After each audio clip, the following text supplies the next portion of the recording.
okukula kya buli omu naye atako obuntu sika buli omu ategedde kyemanyi ontegedde bwentyo bwentandise omukulu w'ekiwatule Bebe Cool Big Size Bawazuwena mu interview gye yakoze olunaku olw'eggulo nga eri full topic yonna ku replyinga His Excellency Robert Kyagulanyi Ssentamu aka Bobi Wine mu bigambo bye yayogera ku lunaku lwe addressinga ab'amawulire. Bye njagala nkuwe gwe kennyini nga bwe ntandise nga nkugamba okukula kya buli omu naye ataako obuntu kabaka balonde mbampita Viki nsinzidde ku mukutu Viki exclusive byonna mbitundu by'eggwanga ebyenjawulo ne bweru wali gy'osinzidde okubeera ng'ondaba asaako kumpuliriza nkwebaza kyokola kya mugaso nnyo era ky'amaanyi erinze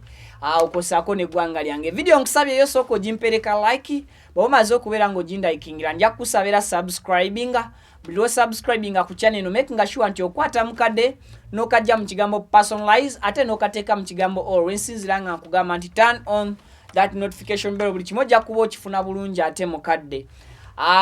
Yes of course ntambula ne Hajati Kalodo omulombi weddwa ku lwamwe n'abalina ebizibu ebyenjawulo namba esembya 067 mu contact ge kasobola okubeera nga ataakubalira ekyo ekiganyo okutuka mu bulamu.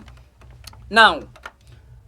gye muvuddeko His Excellency Robert Kyagulanyi Ssentamu aka Bobi Wine yavaayo nakola press conference nga addressinga eggwanga mu music oba musically nga si politics. So mu bufunze nti Bobi Wine ye addressing eggwanga nga Robert Kyagulanyi Ssentamu si ayogedde eri eggwanga awo mufunye bulungi. Mu bigambo byeyogera yagamba nti bana abasatu betuyita ba big 3 kuli ye Bobi Wine okuli Jose Chameleone okuli Bebe Cool Big Size banne bonna bana ababiri Jose Chameleone ne Bebe Cool kuva dda abasinga economically socially nebisigadde musically financially kukubo ki politically yavadda kukubo mye sigamba nti nno namusanze wamulabyeko ne ku mukolo gwa Buganda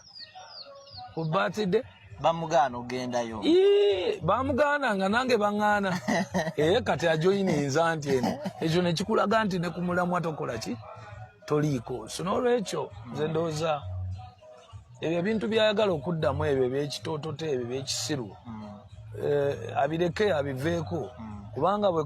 bwagezaako kakasa abavubuka kuba abavubuka baagala kakasa naye we have better ways okubakakasa naye bwaddamu kwagala okuzala walanka